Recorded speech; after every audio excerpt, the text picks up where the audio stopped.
August 6, 2025. Aden, Yemen. Asterisk, in the early hours of Monday morning, the Israeli Defense Forces IDF carried out a targeted airstrike on a major port facility controlled by the Houthi rebels in Yemen, marking one of the most significant escalations in Israel's expanding operations beyond its borders.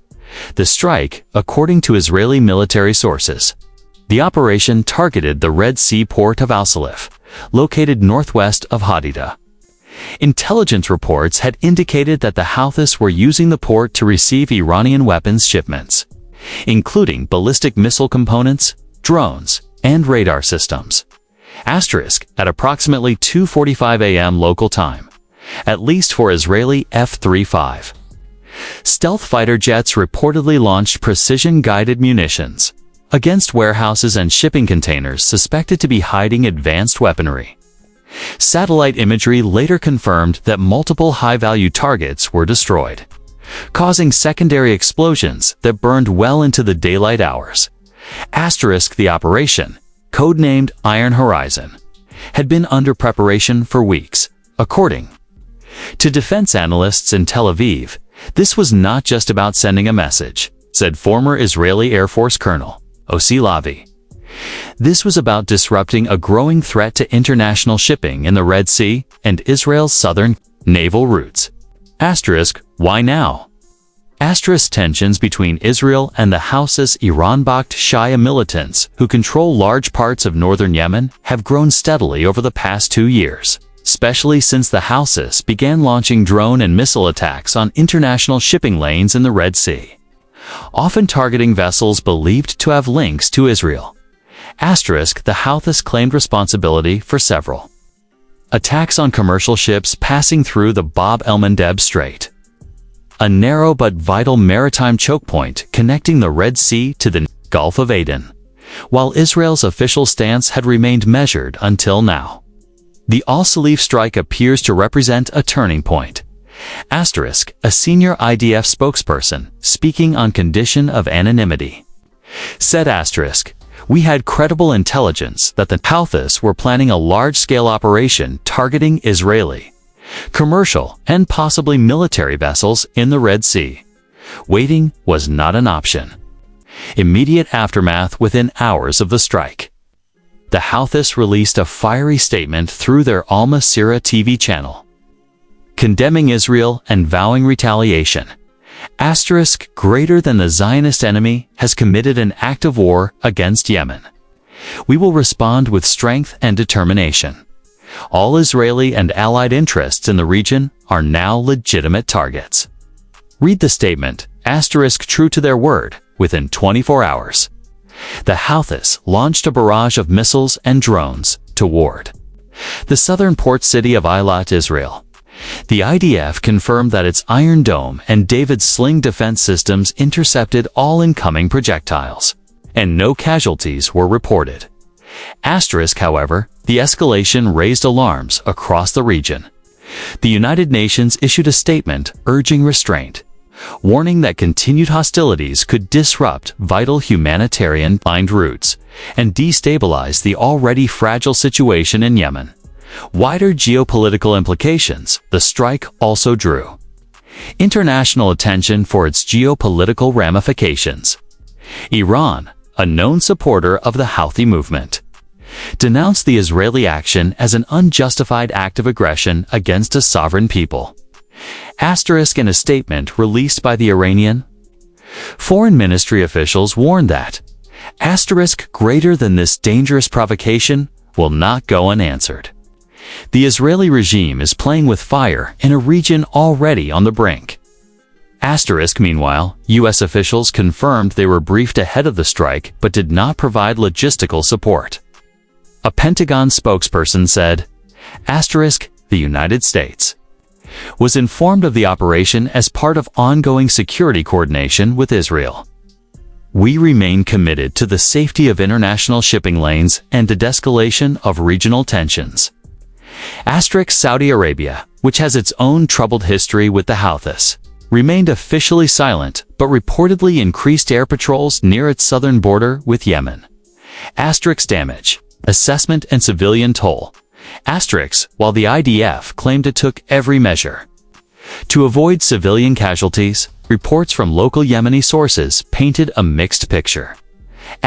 Witnesses described large explosions that rocked the surrounding areas and shattered windows in nearby villages. Yemen's Ministry of Health, controlled by the Houthis, claimed that 7 civilians were killed and at least 22 injured, including dock workers and fishermen. Independent verification remains difficult due to restricted access to the region. However, videos circulated online showed fire and smoke billowing from the port area, with several destroyed storage units and charred shipping containers. Human rights organizations have called for an independent investigation into the strike. Amnesty International issued a brief statement, regardless of the military justification. All parties must abide by international humanitarian law and ensure civilian infrastructure is protected. Strategic calculations for Israel. The strike sends a dual message, one to the Houthis and another to Iran, by extending its military reach deep into the Arabian Peninsula.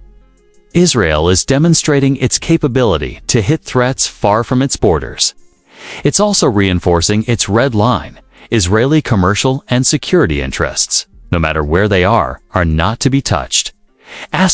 Some analysts believe that Israel's strike was also meant to reassert deterrence after a wave of smaller-scale provocations in the Red Sea region. This isn't just about Yemen, said Dr. Amir Sasson, a security analyst at the Herzliya Institute.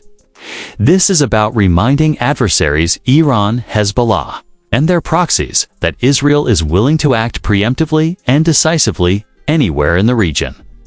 Looking ahead, despite the escalating rhetoric, both sides appear to be calibrating their responses carefully. Israel has not followed up with additional strikes, and the Houthi missile barrage, while dramatic, was largely ineffective. Regional powers, including Egypt and the UAE, have begun quiet diplomacy to prevent a wider conflict. Egypt, whose economy relies heavily on Suez Canal trade, has particular interest in maintaining calm in the Red Sea. UN Special Envoy for Yemen Hans Grunberg is reportedly pushing for an Emergency Security Council meeting to address the situation. Weather. The events of this week mark the start of a wider confrontation, or remain a sharp but contained exchange will depend largely on what happens next in Tehran, in Sana'a, and in Jerusalem. The smell of smoke still lingered in the coastal air as cleanup operations began at the charred remains of the Al Salif port. Workers, many of them unpaid laborers, used bare hands and old tools to shift twisted metal and scattered debris. Yemen's Houth-controlled health ministry released updated figures: 12 killed, 37 injured, most of them dock workers and fishermen. Among the dead was a 14-year-old dock boy who had been helping his father unload supplies from a small cargo vessel. International aid organizations, including the Red Crescent and Médecins Sans Frontières, began arriving in the area to assist, but warned that ongoing tensions could halt humanitarian access. The UN Humanitarian Coordinator for Yemen stated, "We urge all parties to avoid targeting civilian infrastructure.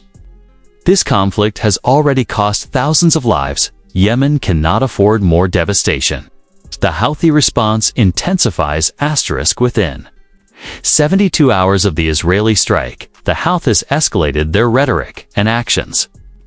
In a televised speech, Abdul Malik al-Houthi, the movement's elusive leader, addressed the nation. This aggression will not go unanswered. Our enemies want to dominate the Red Sea. We will never allow it.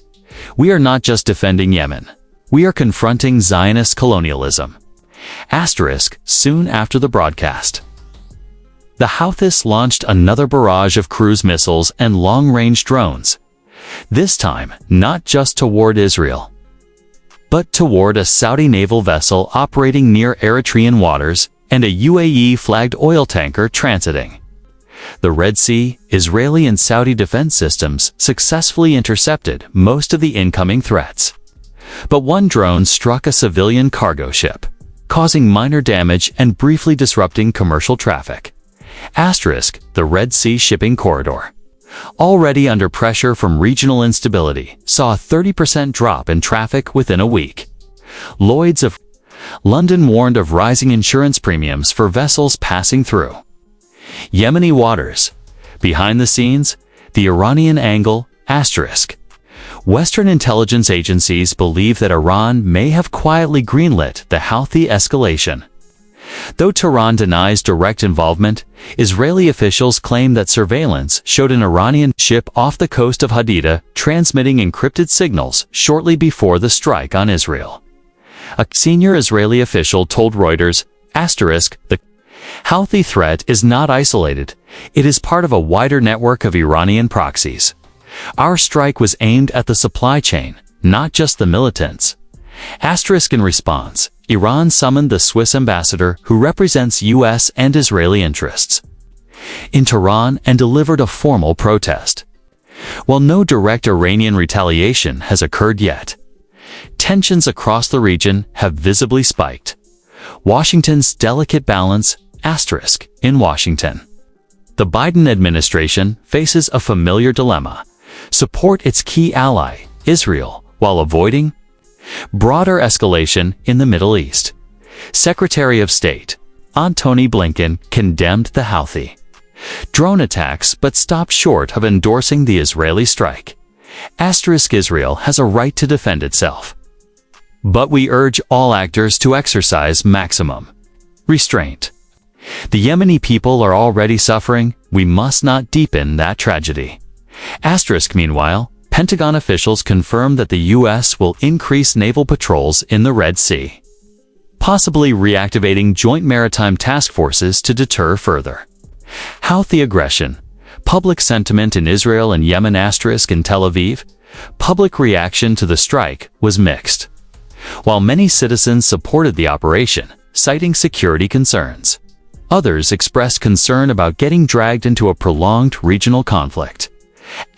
Lair Meir, a retired naval officer, said The Houthis are not Hamas, but they're dangerous. If we don't act now, we'll be sorry later. Still, we must be smart, not just strong. In contrast, Sana'a saw a wave of street protests, with thousands chanting anti-Israel slogans and demanding vengeance. Houthi propaganda channels intensified their messaging, showing images of injured children and destroyed port facilities to stoke public anger. The Cyberfront opens *A Houthi-affiliated hacker group calling itself Ansar Cyber Brigade claimed responsibility for cyber attacks on 2 Israeli municipal websites and 1 private shipping company. Though the attacks caused minimal disruption, Israeli cyber defense authorities raised alert levels. *A Mossad-linked source reportedly said, We are entering a phase where warfare isn't just physical. These groups are evolving and, so must we. What's next? Analysts say the next few days are crucial. If either side escalates further, the conflict could spread into a multi-front regional crisis, dragging in other players like Hezbollah in Lebanon or Iranian forces in Syria. A UN emergency session is scheduled in Geneva, with multiple countries pushing for a ceasefire and de-escalation, including Egypt, Oman, and Germany. Ground sources in Yemen report increased Houthi mobilization in the Sada region, suggesting that more attacks may be planned. Satellite imagery also indicates construction activity at a suspected missile launch site near Haya.